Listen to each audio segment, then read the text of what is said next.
Assalamualaikum warahmatullahi wabarakatuh dan selamat petang. Halo pemirsa, kasus pembegalan yang belakangan ini kembali terjadi mengingatkan kita kepada sejumlah kejadian kasus pembegalan yang juga beberapa tahun terakhir terjadi di Kota Palu yang menyasar kepada kelompok rentan mulai dari remaja, ibu-ibu, bahkan yang terakhir kemarin terjadi pada seorang driver ojek online yang kemudian naas harus meregang nyawa.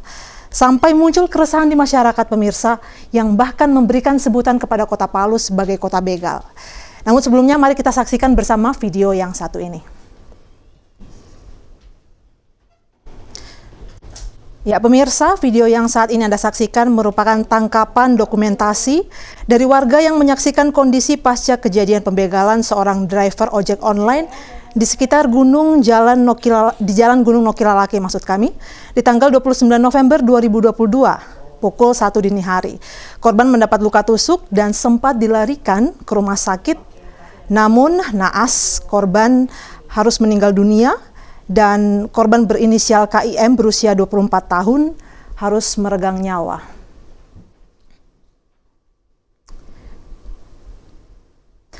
Pemirsa, akankah kondisi seperti ini terus dibiarkan?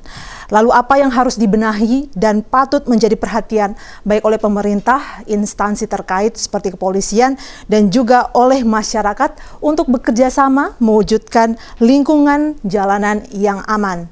Malam hari ini, antisipasi aksi kejahatan jalanan akan kami bahas, menjadi tema yang kami bahas pada malam hari ini dalam program Bicara Langsung bersama dengan saya Dian Medekawati. Pemirsa, bersama dengan saya telah hadir 3 narasumber yang hadir di Studio 1 TVRI Sulawesi Tengah. Di sini ada Kepala Satuan Reserse Kriminal Polres Palu, AKP Ferdinand Enumberi SIK MH. Selamat malam Pak Kasat. Ya, dan juga ada sosiolog dan akademisi Universitas Tadulako, Dr. Indah Ahdiah SOS MSI. Selamat malam Ibu. Selamat malam Bu Dian. Ya, juga ada Ketua Persaudaraan Maksim Palu, Bapak Fadli Timumun. Selamat malam Pak Fadli. Selamat malam. Sehat semua ya Bapak Ibu? Alhamdulillah. Terima kasih untuk kehadirannya bersama kami. Dan pemirsa, selain juga kami akan membahas di sini, Anda juga dapat bergabung bersama kami dalam telepon interaktif. Anda dapat mengakses telepon di 0451 452 414. Dan mengawali pembicaraan kita, dialog diskusi malam hari ini, saya ingin mengawali ke Pak Kasat. Pak, kami ingin tahu bagaimana saat ini jumlah kasus yang ada terkait mengenai kriminalitas, khususnya kriminalitas jalanan yang mengenai pencurian motor, begitu Pak. Baik, Mbak Dian, pemirsa TVRI, perlu kami sampaikan bahwa angka kejahatan jalanan untuk tahun 2020, kemudian 21 dan 22 ini trennya sementara menurun.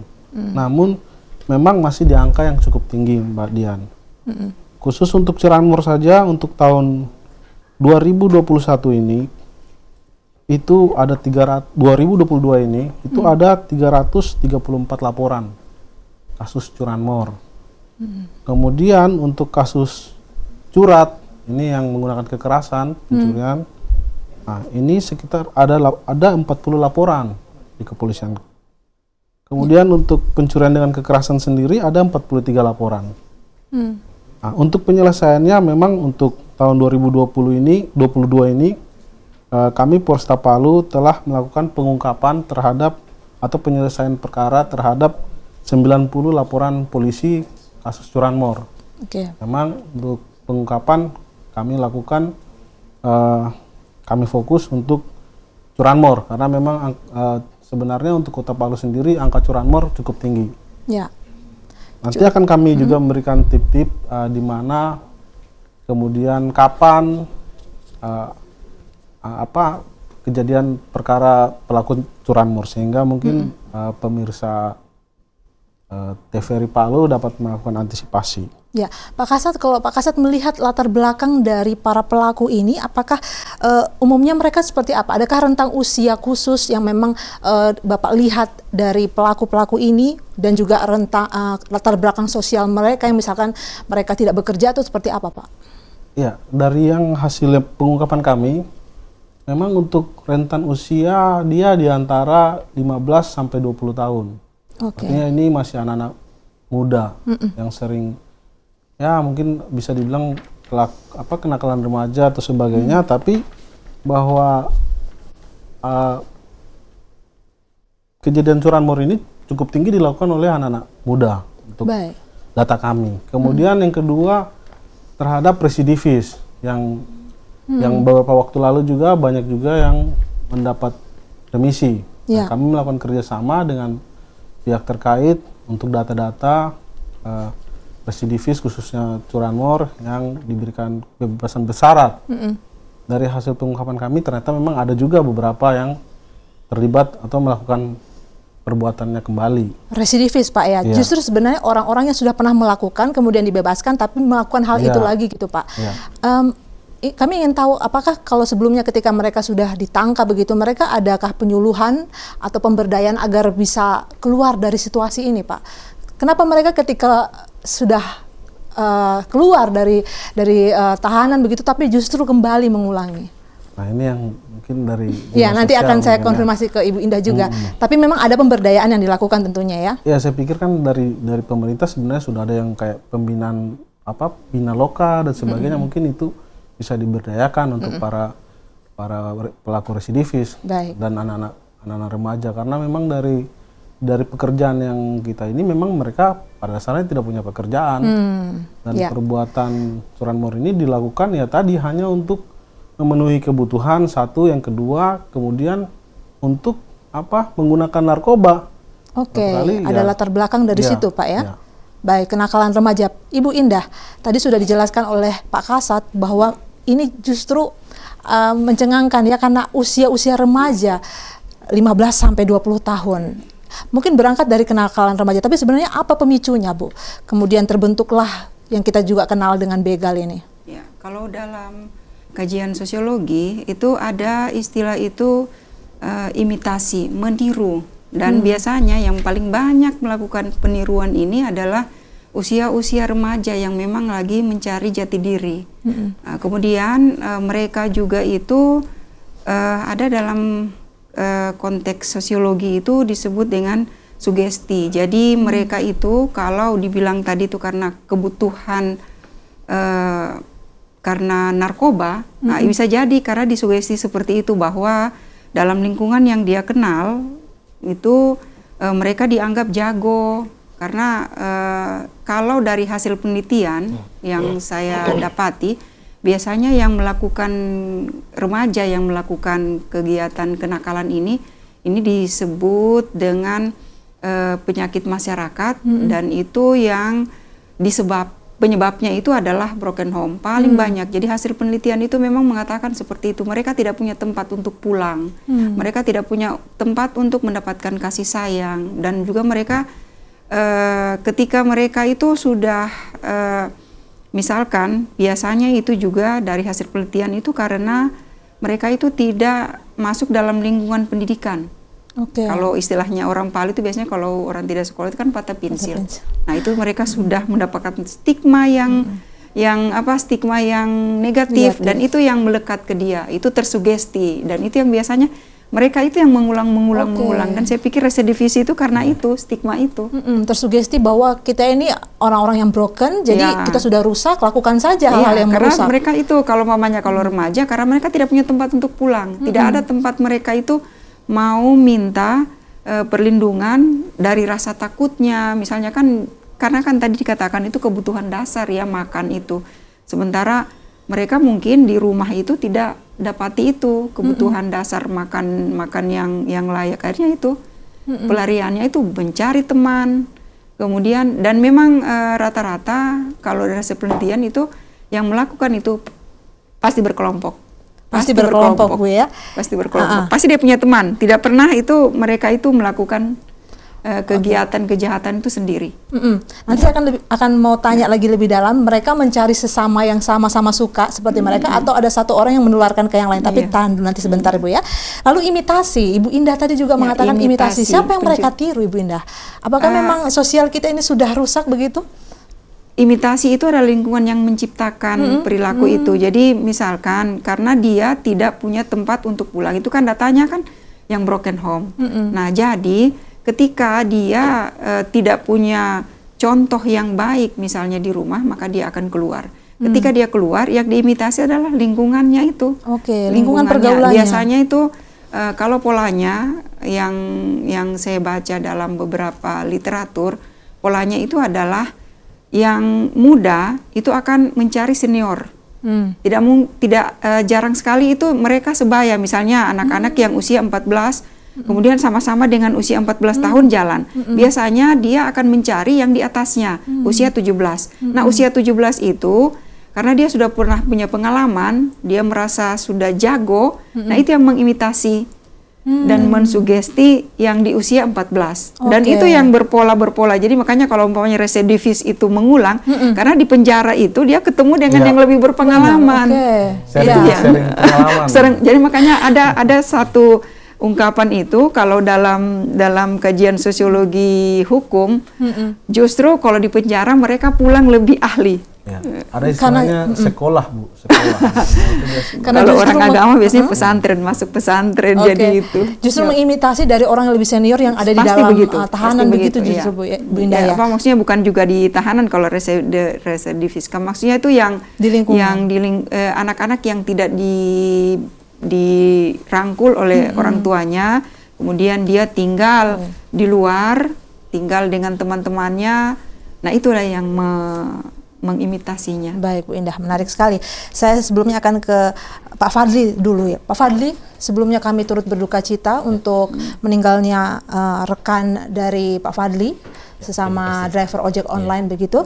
Mungkin di sini Pak Fadli bisa menjelaskan kronologi kejadian kemarin karena sempat viral begitu, bagaimana kemudian kejadian itu sampai harus rekan Pak Fadli ini meregang nyawa begitu. Ya, kalau dari informasi yang beredar luas di rekan-rekan driver Maxim yang saya dapat, korban ini sedang melintasi jalan Noklialaki dari arah selatan Kartini menuju ke arah utara Jalan Juanda. Kebetulan korban ini sedang membawa orderan untuk pelanggan. Kalau saya tidak salah katanya mau ke arah Setiabudi. Namun 10 meter dari pertigaan Jalan Juanda, korban di situ diserang, katanya diserang, jatuh terus ditikam. Yang akhirnya membuat keributan yang memancing perhatian warga di sekitar. Kebetulan di dekat situ ada beberapa anggota TNI yang lagi dinas malam, kan itu dekat rumah dinas kan di situ. Ada juga warga sekitar yang tidak jauh dari situ juga menyadari ada kejadian tersebut, sehingga pelaku ini sadar dan lari ke arah selatan. Katanya ada warga yang coba mengejar tapi tidak bertemu pelaku, tidak mendapatkan pelaku begitu. Motor sempat diambil? Enggak. Barang-barang korban semua aman bersama korban. Kebetulan juga di saat yang bersamaan itu ada dari rekan ojol lain dari Gojek, karena dia tiba di lokasi, dia lihat korban sehingga dia berinisiatif untuk segera menolong korban ini. Dia bawa untuk dibawa ke rumah sakit agar bisa mendapatkan pertolongan. Lalu apa upaya yang dilakukan oleh sesama teman-teman driver ojek online ini untuk membantu pasca kejadian ini? Iya, waktu setelah kejadian itu kan motor korban kan masih berada di TKP. Kebetulan ada dari rekan driver Maxim juga mencoba mengamankan kendaraan bersama anggota TNI ya. Akhirnya kendaraannya dibawa ke rumah sakit, ke tempat korban dirawat. Keesokan harinya kami mencoba mengirim salah satu rekan kami untuk mencari tahu keberadaan keluarga korban. Gitu. Apakah korban ini memang warga asli Palu ataukah dia pendatang, dan ternyata korban ini pendatang. Dia berasal katanya dari Banggai Kepulauan, ke Palu merantau kerja di sini. Jadi orang tuanya itu tidak ada di sini. Yang ada hanya kebetulan keluarga dekat yang menemani korban selama di rumah sakit. Gitu. Itu kejadiannya tadi sekitar jam berapa itu? Itu kalau dari informasi 00 Wita itu dini hari ya. Dini hari ya. Kemudian meninggal Selasa malam sekitar pukul 20 Wita. Oke, jadi masih sempat bertahan begitu? Iya, dia masih sempat berada di rumah sakit dirawat. Baik. Oke, itu mendapat luka apa, Pak? Korban ditikam di sebelah perut kanan. Oke, ditikam. Iya, ditikam. Tikamannya waktu itu dapat berapa tikaman? Kayaknya satu. Satu ya, dari informasi tapi itu mungkin satu. Dalam begitu Pak Fadli ya? Saya kurang tahu dalam atau tidak. Iya. Memang dapat luka tusukan satu di sebelah perut bagian sebelah kanan. Baik, baik. Saya ke Pak Ferdinand, Pak Kasat. Pak Kasat, modus operandi pelaku ini seperti apa? Adakah polanya yang patut kita waspadai juga? Kalau dari hasil pemeriksaan kami, memang korban ini sempat sadarkan diri. Jadi waktu setelah kejadian dibawa ke rumah sakit, kemudian dia sempat menelpon salah satu keluarga angkat lah di sini. Kemudian dia menceritakan kejadiannya kepada keluarga angkat ini. Jadi waktu kami menerima laporan dan kami melakukan pemeriksaan, kalau keterangan dari keluarga angkat, yang bersangkutan ini berjalan dengan menggunakan motor, kemudian berpapasan dengan 3 orang menggunakan sepeda motor. Jadi satu sendiri, yang satu lagi berboncengan. Kalau menurut dia mereka bersenggolan, terus kejar-kejaran, kemudian ditendang sama yang menggunakan sepeda motor, yang berdua yang berboncengan. Nah, setelah dia jatuh, mereka bertiga berhenti, yang di belakang itu yang turun kemudian menusuk.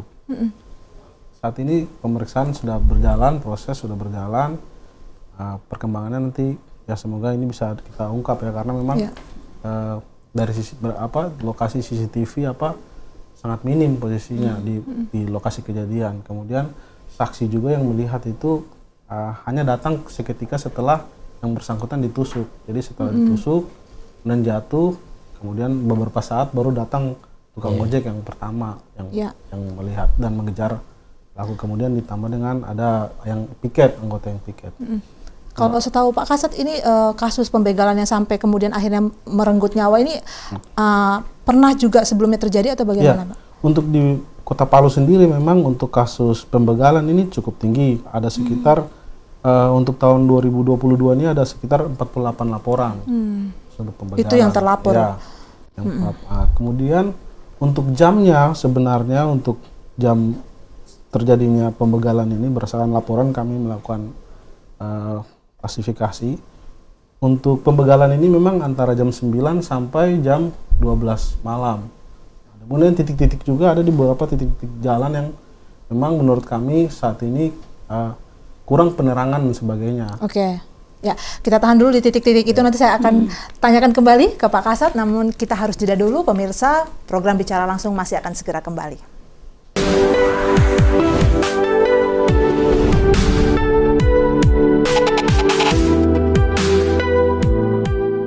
Pemirsa, Anda kembali dalam program Bicara Langsung. Kami masih membahas tema antisipasi aksi kejahatan jalanan bersama dengan Pak Kasat dan juga Ibu Indah dan Pak Fadli.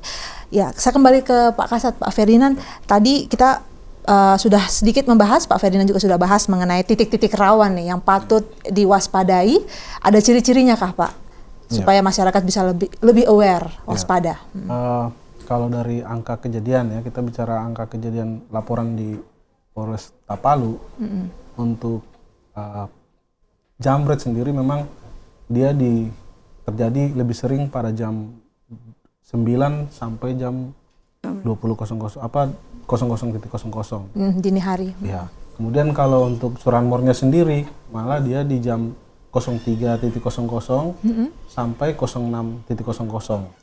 Dia balance dengan jam 06.00 sampai 09.00. Justru artinya, di waktu siang. Ya, antara produktif. Pagi yang jam 6 sampai jam 9, kemudian jam 3 subuh sampai jam 6 pagi itu balance sama, artinya tinggi, sama-sama tinggi.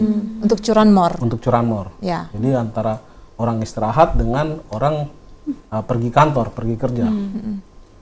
Kemudian tadi terkait lokasi kejadian. Ya, titik-titik rawan. Untuk kasus pembegalan, jambret dan sebagainya ini terutama pasti di jalan-jalan yang sepi, karena itu yang mudah untuk mereka melakukan aksi. Kemudian yang kedua, jalan-jalan yang gelap, yang kurang penerangan. Nah, kemudian di lahan parkir juga ada beberapa laporan tuh terjadi di lahan parkir. Kemudian kalau untuk curanmor sendiri, angka kami tuh sangat tinggi justru di pemukiman. Artinya pemukiman ini perumahan dan rumah kos. Nah, itu angkanya sangat tinggi sekali ketimbang dengan di perkantoran dan di parkiran pasar. Itu, Mbak. Baik. Pak Ferdinand, kami juga kemarin di pemberitaan Sulawesi Tengah hari ini sempat berhasil meliput apa yang sudah dilakukan oleh tim Reserse Kriminal Polres Palu yang berhasil menangkap 4 orang pelaku kejahatan pencurian motor di kos-kosan, di mana dari 4 orang ini ternyata mereka itu membagi tugas begitu. Ya. Kemudian ada yang sebagai residivis, yang dia juga memantau, lalu kemudian dia penadah, lalu dia yang melakukan tindak pencurian. Kalau dalam kasus begal, apakah juga seperti itu? Tadi juga sempat nanti saya akan konfirmasi ke Bu Indah bahwa melibatkan kelompok yang kemudian membagi-bagi peran. Kalau selama ini dari pengalaman seperti apa, Pak? Untuk begal, mereka biasanya sendiri, artinya sendiri itu tidak lebih dari 4 orang. Biasanya berdua, bertiga, atau paling banyak berempat. Dan yang mereka incar ini kan paling handphone, kemudian tas. Nah ini kebiasaan kita ibu-ibu membawa tas itu biasanya digantung di sebelah kiri, disandang di lengan. Ini biasa justru malah lebih mudah menjadi target. Yang kedua, kebiasaan kita sering menaruh handphone di holder motor. Iya benar. Apalagi yang membawa atau melakukan itu adalah perempuan yang dianggap lemah. Jadi sudah pasti bahwa yang menjadi target daripada pelaku kriminal ini adalah kaum yang lemah. Lemah ini perempuan. Ya memang banyak yang terjadi adalah perempuan. Yang kedua tadi cara membawa tas, tas jinjing yang kadang perempuan itu sukanya cuma menyantol aja di lengan. Nah, sebaiknya harusnya disimpan dalam bagasi. Ya mungkin bisa disimpan di dalam bagasi ataupun di selempang. Mungkin lebih posisinya lebih aman ketimbang ditaruh saja begitu ya. Jadi Pak Kasat, bahwa memang kalau dalam kasus begal mereka tidak istilahnya tidak terorganisir lah, ada penadahnya, kemudian mereka hanya bekerja memang mencuri begitu. Ya, acak ya selama ini pengungkapan kita tuh ketika barang itu sudah dijual dan itu dijualnya di tempat yang acak. Setelah kita melakukan pengungkapan itu tidak terstruktur dan sebagainya. Beda kalau curanmor memang. Beberapa kali pengungkapan curanmor itu lebih terstruktur, artinya setelah dilakukan pengambilan atau pencurian, ada beberapa barang ini yang mereka punya kerjasama misalnya dengan yang di luar kota. Salah satu yang kita ambil misalnya di Luwuk ataupun di Tojo Una-Una yang sudah pernah kami ungkap. Itu transaksinya ketika motor itu saya dicuri, kemudian dia kontak ke pembeli di sana, ketika deal, ketika barang itu dinaikkan atau dititipkan ke jasa ekspedisi, itu langsung ditransfer dari pembelinya dan barang itu berangkat dia keluar kota. Nah, ini juga ke depan kita sudah melakukan sosialisasi dan kerjasama dengan pihak-pihak ekspedisi, terutama dalam hal pengiriman kendaraan bermotor khususnya roda 2, karena dari beberapa perkara yang kita ungkap ternyata memang motor ini dia bisa cepat keluar dari kota Palu karena menggunakan jasa ekspedisi. Jadi mau ditentukan ada syarat-syarat kalau artinya bahwa kita melakukan kerjasama dengan ekspedisi. Ada syarat-syaratnya. Ketika melakukan pengiriman khususnya kendaraan bermotor sebisa mungkin ada nomor rangka ataupun STNK yang ditembuskan atau diklarifikasi ke pihak kepolisian. Sehingga kita mencocokkan dengan data-data, siapa tahu motor itu merupakan hasil curian. Nah, apabila memang nanti ke depan masih ditemukan ya, kita menganggap bahwa pihak ekspedisi sebagai orang yang turut membantu kejahatan. Penadah ya. Lima-limanya membantu melakukan pengiriman. Baik, saya ke Bu Indah. Bu Indah tadi sudah sempat Ibu Indah juga sebutkan di awal bahwa tindakan kejahatan kriminal yang berawal dari kenakalan remaja ini tidak pernah hanya melibatkan satu orang tapi berkelompok. Seperti apa itu yang Ibu maksud? Kalau untuk spesifikasi begal itu kalau yang ini sebenarnya informasi dari teman-teman sebayanya. Itu mereka itu yang seperti dikatakan tadi itu paling banyak 4 dan mereka ini sebenarnya cenderungnya itu tiba akal karena ada kesempatan bukan kadang-kadang tidak direncanakan karena anak yang kalau umpamanya yang melakukan anak-anak ini dan anak-anak ini belum tertangkap, mereka tuh sebenarnya mereka itu tidak punya keberanian lebih daripada selain dari mengambil barang itu. Beda dengan kalau maunya curanmor, mereka itu memang sudah saling memperkuat, sudah saling mengsugesti, kamu itu tidak akan bisa ditangkap karena cara-caranya sudah seperti ini. Tapi kalau begal, kalau terutama untuk kalangan remaja, tidak. Mereka itu biasanya juga dari informasi-informasi di media, nonton. Nah itu, jadi tidak terlalu, kalau istilahnya yang untuk begal tidak terlalu profesional. Oh, oke. Cuma memang ini perlu juga dibuatkan antisipasinya, terutama karena sebenarnya saya itu sebelum gempa itu pernah dapat ungkapan dari seorang teman, Palu ini hebat ya, Palu bisa diklasifikasikan sebagai kota teraman. Kenapa? Dia 1 minggu di sini, dia keliling kota Palu, dia selalu dapat toko bagadang. Nah, indikasi kota itu aman adalah itu toko bagadang tidak ada yang mendapatkan Gangguan. Gangguan kejahatan. Ya. Makanya dia bilang, ini Palu ini kota teraman, ini saya bisa ajukan seperti itu.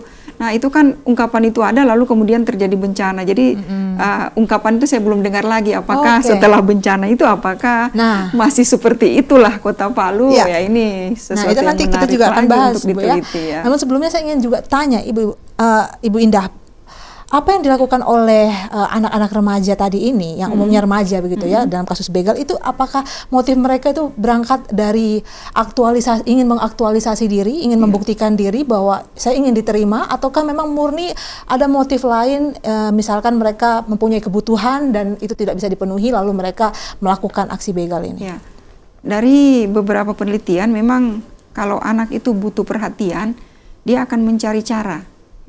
Ada anak mencari cara untuk mendapatkan perhatian dengan melakukan prestasi yang positif. Ada yang karena dia tidak mampu, misalnya kemampuan belajarnya rendah, dia akan melakukan kejahatan. Itu sebenarnya itu cari perhatian saja itu. Cuman mereka itu kontradiktifnya adalah tidak mau lagi banyak bersosialisasi. Jadi hanya misalnya kalau umpamanya dia tinggal di kos-kosan dengan temannya, di situ saja. Nah itu yang kadang-kadang tidak bisa ditanggapi oleh orang luar. Misalnya apakah dari kalau dia masih sekolah, kemudian dia sering bolos, guru BP-nya itu kurang bisa mendata karena dia memang cenderung itu biasanya pendiam di sekolah. Anak-anak yang melakukan kejahatan itu pelaku dan korban itu biasanya pendiam. Oke, pendiam tapi pendiam karena dia takut kalau cerita ketahuan bahwa dia itu sebenarnya pernah melakukan kejahatan. Itu yang pertama. Kemudian yang pendiam yang berikutnya yang dia butuhkan sebenarnya orang tuanya. Nah, kalau umpamanya dipenuhi kebutuhan kasih sayangnya itu dia bisa lebih nyaman untuk misalnya orang tuanya bawa ke psikiater atau bawa kemana untuk diobati kalau umpamanya dia punya kecenderungan imitasinya terlalu dalam. Baik, jadi peran keluarga sebenarnya juga dibutuhkan, harusnya pengaruhnya besar di sini, harusnya Bu Indah. seperti itu. Baik, saya ke Pak Fadli. Pak Fadli sudah bekerja sebagai driver ojek online berapa lama, Pak Fadli? Kurang lebih setahun. Kurang lebih setahun ya. Lalu selama menjadi driver ojek online ini, pernahkah Pak Fadli mengalami kondisi yang kemudian was-was begitu di jalan, atau kondisi di mana menjumpai hal-hal yang membahayakan, atau mungkin pengalaman dari teman-teman sesama driver ojek online? Ya, kalau dari saya sendiri alhamdulillah belum pernah mengalami. Kalau bisa jangan. Dan saya mencoba menghindari juga. Tapi ada beberapa teman yang sempat memberikan informasi bahwa mereka sempat mengalami kejahatan di jalan. Seperti dari rekan driver Maxim itu, dia waktu itu melintas di Jalan Tanggul Selatan, sempat dibegal, tapi karena dia sigap dan minta tolong kepada warga sekitar, akhirnya dia terselamatkan dari percobaan pembegalan tersebut. Sempat juga ada teman dari rekan driver Maxim yang melintas di Jalan Ponorogo, mereka dilempari oleh orang yang tidak dikenal dengan batu. Tapi alhamdulillah tidak mengenai anggota tubuh teman kami ini, hanya mengenai kendaraannya saja. Gitu. Oke, kalau Pak Fadli sendiri, kira-kira kita tidak meminta begitu ya, tapi selama ini langkah preventif atau antisipasi yang Pak Fadli sudah siapkan jikalau hal seperti itu terjadi, apa yang Pak Fadli lakukan? Mungkin yang pertama, upaya yang saya lakukan mungkin mencoba lari dari pelaku ya. Itu yang bisa mungkin saya lakukan ya. mencari tempat yang ramai yang membuat pelaku ini tidak bisa melakukan aksinya gitu. Karena kalau mencoba melawan kita tidak bawa apa-apa ya kan. Nah mungkinnya kami ini juga kesana kemari bawa senjata tajam kan. Malah kami yang kena undang-undang kan begitu. Jadi kayaknya kalau upaya dari saya pribadi seperti itu. Mencari tempat ramai, menghindar sebisa mungkin, menghindar begitu sebisa Pak mungkin Fadli. dari pelaku. Baik, saya ke Pak Kasat. Pak Kasat, kalau tadi juga sudah disinggung oleh Ibu Indah bahwa sebelum bencana 2018 begitu ya, kita Palu sempat dikenal. disebut ada yang mengatakan kita kota aman begitu. Kalau Pak Kasat sendiri melihat bagaimanakah data yang ada, apalagi ini juga ada kemarin ujian bagi kita ya, kita 2 kali ujian, ada musibah bencana alam, lalu ada pandemi COVID-19, data trennya seperti apa Pak? Kalau dari laporan yang kami data ya, laporan polisi yang kami terima, memang untuk kejahatan jalanan sebenarnya angkanya menurun. Menurun. Pada Untuk dasarnya tahun menurun. berapa itu, maaf? Yang saya mulai dari tahun 2020 Ibu. Oke, dari 2020 menurun justru. Iya, menurun. Itu kan untuk data yang terlapor begitu, Pak Kasat ya. Walaupun sebenarnya banyak kasus yang sebenarnya tidak terlapor begitu. Oke. Ada penurunan, baik saya ke Ibu Indah. Ibu Indah tadi juga dijelaskan bahwa ada penurunan oleh Pak Kasat. Namun apa yang kemudian menjadi concern Ibu agar kita juga dapat mewujudkan tadi itu Kota Palu menjadi yang kota aman aman, ya. iya. Apa hal yang perlu dilihat oleh pemerintah dan juga instansi terkait agar dapat mewujudkan kota Palu yang lebih aman? Ya, kalau untuk menjadi kota aman ini sebenarnya sudah mulai berproses ya. Contohnya saja, karena saya tinggal di arah Jalan Soekarno-Hatta itu kan di samping pom bensin itu kan sudah ada toko Bagadang. Itu nanti tutup jam 3. Jadi dan sepanjang yang saya tahu sebagai tetangga di toko Bagadang itu tidak ada kejahatan justru di situ. Yang ada itu justru di luar. Nah, itu berarti upaya itu sudah mulai ada dari warga untuk memulihkan supaya kembali. Sebenarnya itu cuma ungkapan ya, cuma ungkapan bahwa kota teraman. Jadi bagi saya yang bisa dilakukan sebenarnya seperti ini, sosialisasi seperti ini melalui media-media, karena media itu besar sekali tuh, kalau dalam penelitian besar sekali sekarang ini pengaruhnya kepada remaja. Kemudian juga bagi saya mungkin bisa dibuat teman sebaya, dijadikan teman sebaya, misalnya mahasiswa, tapi itu dalam naungannya kepolisian misalkan, supaya anak-anak itu kan tidak mau, kadang-kadang itu mereka sebenarnya butuh perhatian dari orang tuanya, tapi orang tuanya itu mungkin tidak terlalu peduli. Nah, yang bisa mereka dengar itu adalah teman sebayanya. Teman sebaya. Nah, kalau mahasiswa itu mereka masih dengar, menjadikan teman sebaya, ya bisa saja. Dan mahasiswa kan punya kebanggaan sendiri, bilang kami ini masuk di organisasi teman sebayanya kepolisian, misalnya begitu, atau teman sebayanya yang di bawah naungan TVRI, sehingga ada kemungkinan kalau umpamanya ada yang berhasil 1-2 lalu ditampilkan bercerita seperti ini, itu kan bisa jadi role model bahwa anak-anak yang terpuruk itu kalau dia bertemu dengan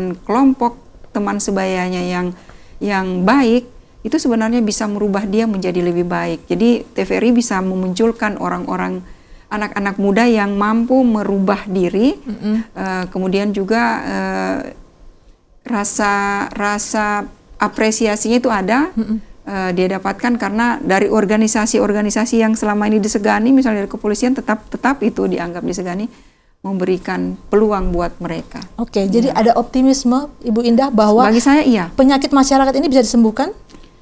Bisa. Ini kan kalau trennya kan menurun.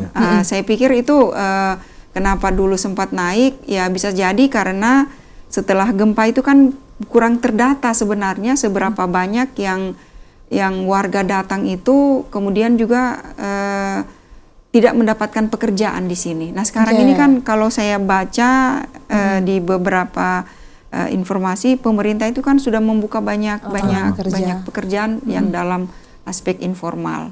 Jadi peran pemerintah juga menciptakan lapangan kerja akan dapat meminimalkan angka kriminalitas jalanan ini. Saya kembali ke Pak Kasat. Pak Kasat, kalau mengenai ancaman hukuman Pak Kasat, pelaku begal ini berapa lama Pak Kasat? Ya, untuk ancaman durasi ini kan memang di atas 7 tahun, Mbak ya.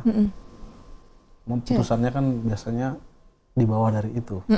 Kalau misalkan tadi bicara soal remaja yang notabene-nya adalah anak di bawah umur begitu, apakah juga ancaman hukumannya sama? Ya, untuk penanganan terhadap anak sebenarnya Undang-Undang Anak sudah mengatur ya, anak sebagai pelaku maupun anak sebagai korban. Namun di situ juga memang dijelaskan bahwa apabila itu residivis maka undang-undang itu akan disampingkan. Jadi ketika dia residivis, maka dia tidak bisa diproses menggunakan undang-undang. Kalau dia pelaku sebagai anak ya, itu tidak bisa diproses menggunakan undang-undang itu. Jadi diproses dengan undang-undang umum. Kalau dia sudah residivis. Tapi kalau dia anak yang baru melakukan, nah ini kita harus proses menggunakan undang-undang anak tadi, yang ada beberapa spesifikasi lex spesialisnya. Oke, baik. Pak Kasat, bisa kan memberikan kepada kami langkah preventif, antisipasi yang bisa dilakukan oleh warga agar dapat mencegah hal-hal yang tidak diinginkan seperti kasus begal ini? Ya, seperti yang tadi juga dijelaskan sama Ibu bahwa sebenarnya mereka itu kadang-kadang random untuk mencari korban ini. Sehingga yang dapat kami lakukan adalah memberikan himbauan kepada masyarakat supaya dia tidak menjadi korban atau target. Kalau zaman dulu tuh ada istilah niat ketemu dengan kesempatan. Dia niat tapi tidak ketemu kesempatan, itu tidak akan terjadi tindak pidana. Ketika dia niat dan bertemu dengan kesempatan, maka terjadilah kejahatan. Maka yang harus kita lakukan adalah tadi menghilangkan kesempatan orang untuk berbuat jahat terhadap kita. Terhadap kasus curanmor, kenapa tinggi di angka kos-kosan? Ternyata kebiasaan anak-anak remaja ini ketika dia parkir motor di kos-kosan, pengamanannya kurang, diparkir saja di depan rumah. Begitu masuk kos, besok pagi bangun sudah hilang. Artinya berarti pengawasan terhadap kendaraannya sendiri kurang. Kemudian yang kedua tadi, ketika kita keluar, hindari memakai perhiasan yang mencolok, atau mungkin menaruh handphone di holder, saking mencolok akhirnya mengundang orang untuk melakukan tindak Baik, itu tadi yang langkah yang bisa dilakukan ya. Pak Kasat, saya juga agak sedikit ada hal yang menarik ini yang perlu saya tanyakan bahwa di Lombok Tengah, ini tidak di Kota Palu begitu, tapi ada korban begal yang justru jadi tersangka karena dia melawan terhadap begal ini. Namun ternyata dia lebih bisa melawan begitu, melakukan pertahanan sampai akhirnya kemudian begal ini terbunuh. Jadi kalau kita menghadapi hal seperti itu, kita harus lari atau kita melawan? Nah ini agak rumit ya, karena keinginan masyarakat adalah yang bersangkutan karena membela diri langsung divonis dibebas. Nah ini ada beberapa yang harus kami luruskan, bahwa undang-undang itu kan dia mengatur perbuatan pidana, perbuatan terhadap perbuatan pidananya. Namun untuk pembuktian niatnya, unsur niatnya itu nanti akan berlangsung di proses pengadilan. Nah, polisi hanya menyajikan bahwa ada perbuatan pelakuan pembunuhan terhadap korban. Nanti pembuktian di pengadilan apakah itu niatnya membela diri, kesengajaan dan sebagainya, itu nanti di pengadilan. Nah, maka sebenarnya polisi akan melakukan proses itu. Walaupun mungkin dalam hal proses itu mungkin bisa ditangguhkan dan sebagainya. Tapi memang prosesnya harus seperti itu. Nah, saran apabila kita menghadapi pembegalan seperti yang tadi disampaikan sama Bang Fadli tadi, bahwa lebih bagus kita menghindar ke tempat yang ramai atau meminta tolong. Kemudian kami punya saluran telepon 110 24 jam yang mungkin kesininya sudah banyak orang lupa ya, tapi saluran itu sebenarnya masih ada. Masih ada ya? Masih bisa. Baik. Itu bisa digunakan. Artinya jangan sampai justru kita melakukan perbuatan yang lebih dari itu. Misalnya begini, orang mencuri, itu ancaman hukumannya tidak sebanding dengan perbuatan membunuh. Jangan sampai apa yang dilakukan sama kita tuh justru lebih berat dosa yang kita tanggung. Baik, menarik sekali pembicaraan kita pada malam hari ini, Pak Kasat, Ibu Indah, dan juga Pak Fadli. Namun sayang sekali kita dibatasi oleh waktu. Mungkin terakhir saya ingin mendengarkan closing statement harapan untuk baik untuk pemerintah dan juga kepolisian dan juga masyarakat agar bisa bekerja sama mewujudkan lingkungan yang aman. Namun sangat singkat karena kita dibatasi oleh waktu. Silakan Pak Fadli. Kalau harapan saya sendiri sebagai masyarakat Kota Palu, kalau bisa jalan-jalan yang masih minim cahaya ini diadakan pencahayaan, karena kan tempat kejahatan terjadi ini seringnya tempat-tempat gelap yang sunyi, ya kan, seperti itu. Seperti di Ya di jalan-jalan Dewi Sartika kalau bisa Pak diadakan patroli ya kan. Dewi Sartika yang sering terjadi kejahatan di jalan di Gusti Ngurah Rai itu kan tempat-tempat gelap semua itu. Kalau Baik. bisa di situ. Oke. Itu dia pencahayaan yang cukup dan juga patroli dari kepolisian ya. Kalau Pak Kasat sendiri harapan kepada masyarakat juga. Ya, harapannya kami tadi masyarakat bekerja sama dengan pihak kepolisian, artinya dalam hal ini tadi menghilangkan kesempatan tadi membantu polisi menjadi polisi bagi dirinya sendiri. Baik, itu dia. Baik, itu dari Pak Kasat, lalu Ibu Indah? Kerjasama, sama seperti ini. Tapi kalau saya dari aspek kerjasama itu sebaiknya menimbulkan kebanggaan supaya jalan, jadi dengan cara instansi itu yang merangkul, Baik. bukan kita yang datang meminta. Itu kesannya berbeda dibandingkan kami didatangi. Misalnya anak-anak kos yang berkumpul didatangi, dilatih untuk menyelamatkan diri sendiri, itu lebih berbeda. Berdampak begitu ya. Baik, terima kasih Ibu Indah, Pak Kasat dan juga Pak Fadli yang sudah menyempatkan hadir diskusi bersama dengan kami dalam antisipasi aksi kejahatan jalanan di program Bicara Langsung. Pemirsa, menarik sekali pembicaraan kita dan tentunya semoga apa yang kami diskusikan dapat bermanfaat bagi Anda untuk mengantisipasi aksi kejahatan jalanan. Saya Dian Merdekawati, kita jumpa dalam program Bicara Langsung lainnya. Selamat malam.